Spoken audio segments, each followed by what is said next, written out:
Dad, what are we going to try and do today? We're going to get you a moose. That's cute.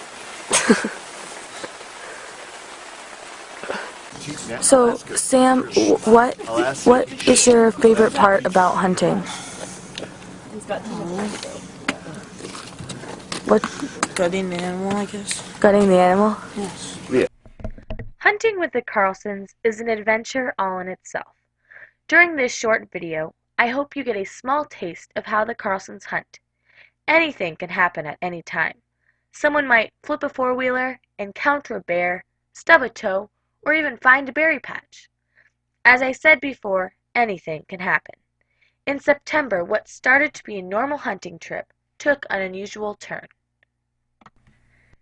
Getting up to camp can be very difficult. Sometimes the narrow road can get so dangerous you might even tip or flip the machine. The rugged terrain is 2 miles straight up. One would never dare take the four-wheeler out of first gear. Setting up camp is the least favorite part of the hunting trip. Although it might not be a favorite activity, it is a very important aspect of the hunt. When getting back from a long day of looking and for hopefully finding a moose, it is so helpful to have a place to come back that is warm, dry, and safe. Also, when base camp is completely finished with setup, it is much easier to enjoy the indescribable and thoroughly fulfilling camp food. Videotape the Pasta Primavera. And there's Pasta Primavera Mountain House. And there's Hannah. Hard to see. You have to keep staring at it though. Leah. While hunting, sometimes all you can do is wait till something moves or comes to you. After glassing for an hour or so, hunters tend to get tired and let themselves take a quick nap. Sometimes sleeping gets the best of the Carlsons while they hunt. Day 3 of this hunt. And we have not yet shot a moose. Huh. We're running out of water. Dad's panicking. Panic. It's just a little bit of paranoia. He's lined up every water bottle on the side of the tent. And he's leveled it out for rations. Hannah, what are we gonna do tonight? A chicken Alfredo, pasta, and Yahtzee. Good. Games in the tent tonight. Now, an ordinary moose hunting story sometimes can take an unusual twist that involves suspense and hardship. Sometimes, when you are hunting, things happen that are unexpected and scary. Then, it does not become fun anymore. When Isaiah was waving his red coat in the air, a knot tightened my stomach. I knew something was wrong. I just didn't know what. I soon found out that Sam had gone after a moose 5 or so miles down and did not have a coat, water, or a light. As the daylight turned into darkness, all I could do is pray and hope that they would come back to camp. Waiting and hoping for their return was unbearable.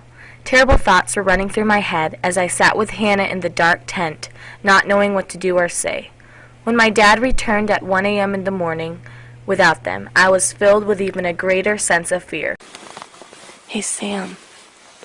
Sam, what happened yesterday? Do you remember it? Do you know what time you got into the tent last night? 5 o'clock. Buddy, can you tell us what happened yesterday? Your side of the story? We saw a little bull moose, paddle bull, towards the end of the day. But Sam and I had hiked a few miles maybe away from you and Hans and Dad, and it was getting dark, and we didn't have a light on us. And so I found Sam a couple hours later in the dark, because it was really hard. I didn't know where exactly he was. And we tried to hike back in the dark with one light that I had brought, and we ended up wrapping too far around the first mountain, and we headed down the valley but at a different angle, and so we got really far behind the tent. How, like 10 miles? I think you walked 10 miles? Yeah, we were basically planning on just walking till morning just to stay warm because we were really wet and we couldn't find a place to sleep or do any of that. So we were just gonna walk till the sun came up. Then we found the 4-wheeler trail, like at 4, and we were really far away, and so we walked for like an hour back to the tent. I learned a lot from this hunting trip. Not so much about hunting, but more how important family is to me. I also learned how important it is to stay together, to communicate, and to bring a light. Although it would have been nice to bring home a moose, it was far nicer to hear Sam's voice at 5 in the morning after he and Isaiah spent a cold night wandering through the wilderness. Sam, And it's raining. Yeah. what did you learn from yesterday? Lots of stuff. What's one thing that you learned? I don't know. Probably stick together. Okay.